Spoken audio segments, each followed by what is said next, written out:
చిత్తూరు జిల్లా కుప్పం ప్రెస్ క్లబ్లో ఏర్పాటు చేసిన మీడియా సమావేశంలో మాజీ కేంద్ర మంత్రి చింతామోహన్ మాట్లాడారు.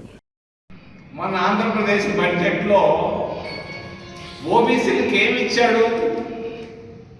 ఓబీసీలు ఓట్లన్నీ ఎంచుకున్నాడు. ఓబీసీలే కదా గెలిపించింది.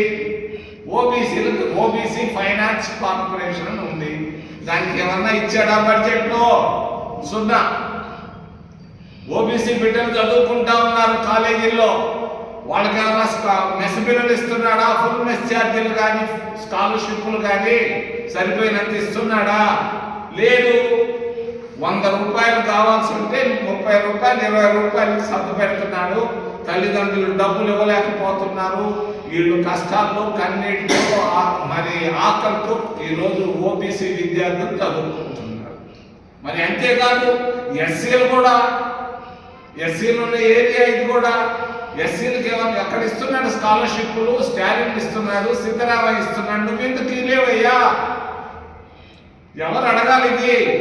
నేను చదువుకునే రోజుల్లో ఇందిరాగాంధీ దగ్గరికి 74వ సంవత్సరం 1974 ఏప్రిల్లో వెళ్ళి క్యూలో నిలబడి నేను స్కాలర్షిప్ని నేను ఎన్హాన్స్ ఎక్కువ చేసుకొని వచ్చాను. 75 రూపాయలని 150 రూపాయలు చేసుకున్నాం. ఫుల్ మెస్ ఛార్జీలు తీసుకున్నాం, పాకెట్ మనీ తీసుకున్నాం, ఫీజులు తీసుకున్నాం. ఈరోజు ఏది ఎక్కడ పోయింది? కాంగ్రెస్ పార్టీ ఆయన్ని ఎమ్మెల్యే చేసింది. కాంగ్రెస్ పార్టీ చేసింది 29 ఏళ్ళకి. 30 ఏళ్ళకి ఆయన్ని మంత్రి చేసింది కాంగ్రెస్ పార్టీ. అవునా కాదా? 44 ఏళ్ళకి ఆయన ముఖ్యమంత్రిని చేసింది కాంగ్రెస్ పార్టీ. ఎన్టీ రామారావు గారు, నేనున్నాను పివి నరసింహారావు దగ్గర. ఆ రోజు 1995 సెప్టెంబర్ 1వ తారీఖు నేనున్నాను ప్రధానమంత్రి గారి దగ్గర. మరి ఆ రోజు ఆయన ఎన్టీ రామారావు గారు ఫోన్లో అడిగాడు పివి నరసింహారావు గారిని. ఏమని అడిగాడు? నేను వృద్ధాప్యంలో ఉన్నాను, నేను ఒక కుర్చీ సంపాదించుకున్నాను, నేను చనిపోయేదాకా కుర్చీ నాకు ఇవ్వండి అని అడిగాడు. నేనున్నాను. కృష్ణకాంత్ గారు కూడా గవర్నర్గా ఆ రోజు 95లో ఆయన ఫోన్ చేసి చెప్పాడు. ఎవరికి? పివి నరసింహారావు గారికి.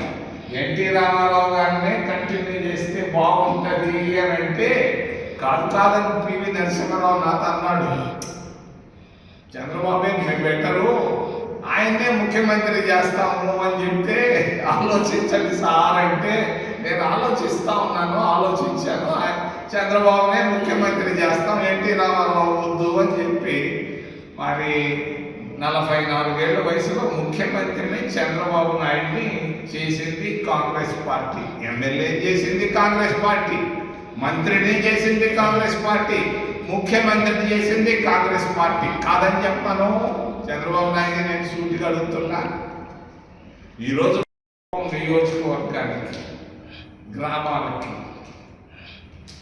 నాకైతే ఏం కనపడటం లేదు. ఊరికి పేపర్లో ఇంత అక్షరాలు రాయించుకోవడం తప్ప బిల్ గేట్స్ వల్ల ఆంధ్రప్రదేశ్ రాష్ట్రానికి లాభం అనేది నాకు కనిపించటం సున్నా. మరి గొప్ప అభివృద్ధి 30 సంవత్సరాలుగా చంద్రబాబు నాయుడు ఎమ్మెల్యేగా ఉన్నాడు.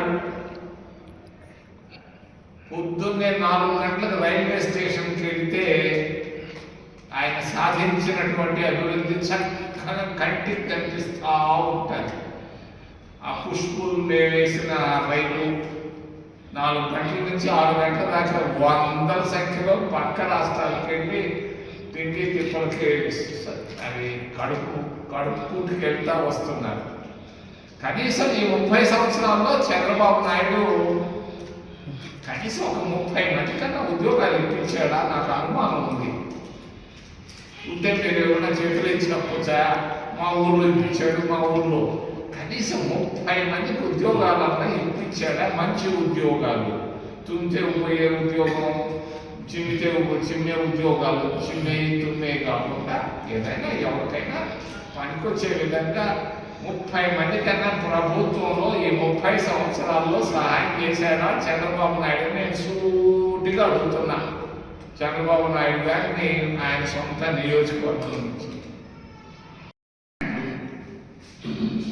మరి 12 బస్టాండ్లు అమ్మాలంటున్నాడు.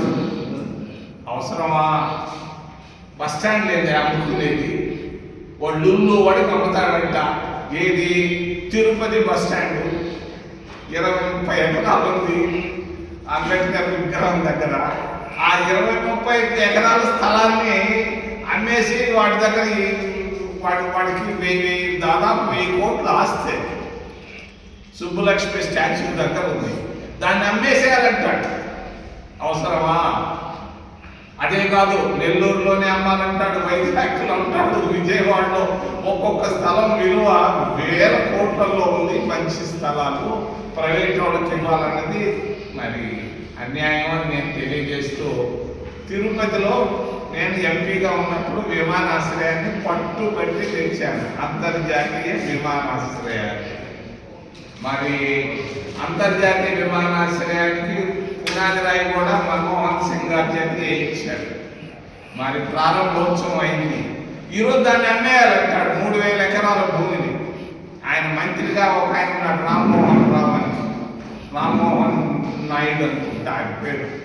మరి దాన్ని అమ్మేయాలంటాడు 3000 ఎకరాలు. ఎవరికి? అదానికి.